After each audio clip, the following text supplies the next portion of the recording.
The Supreme Court to decide whether consumers can sue Bayer, one of the world's largest pesticide developers, under state law for failing to warn customers that its product Roundup can cause illness, including cancer. Meantime, House lawmakers expected to vote this week on a farm bill that critics call a get-out-of-jail-free card for the chemical companies. Joining us now, MAHA activist and glyphosate girl, her term, not mine, Kelly Ryerson joins us now. Kelly, the logistics, the procedural aspects of the Supreme Court case are way too complicated to get into. The fact of the matter is you were there at court protesting, rallying for your cause. What is your message, Kelly?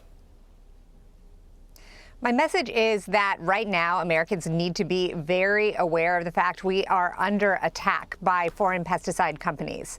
They have infiltrated our government. We are under attack from all three branches of government. We have people in Congress, we have the administration, and we have the judicial system that are basically going to bat for Bayer, who manufactures glyphosate. They are looking for protection so that Americans can no longer sue if they get sick from exposure. This is because Bayer is right now, they've lost a substantial market share. Their stock price crashed, and this is because of all of the cancer litigation around the product Roundup. So instead of just putting a cancer label on the product, which is what everyone really wants to have happen, they're instead seeking the American government to protect them from all lawsuits instead. Here's where it gets tricky politically. You have RFK Jr. in the president's cabinet telling the president he was unhappy with the president's executive order that increased glyphosate production, basically telling everybody this does cause cancer. His words, he literally said that. The president said it is important, on the other hand, to make sure that we are producing chemicals here in the United States, and that's why he ramped up production. You met with him. You brought other MAHA members in there. What did you tell him? Because, again, this is pretty politically complex.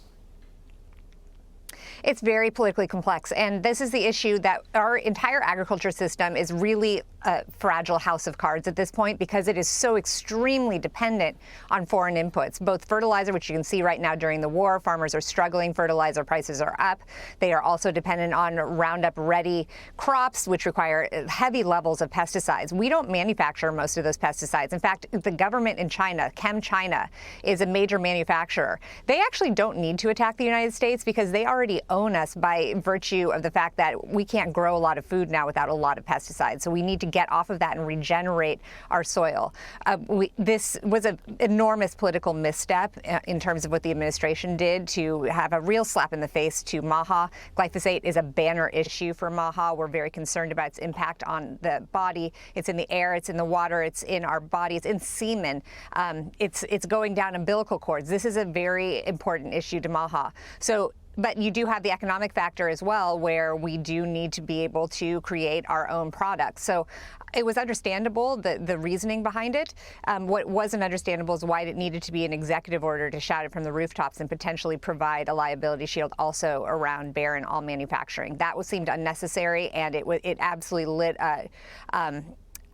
truthfully, it might cost the midterms for the Republican Party. Along those lines, 81% of Democrats, 78% of Republicans, 77% of independents say they're very, very worried about pesticides in food.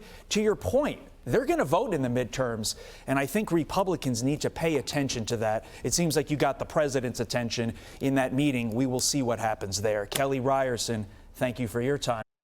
Be sure to like and subscribe for all the Fox News latest on YouTube, and catch full shows streaming now on Fox One.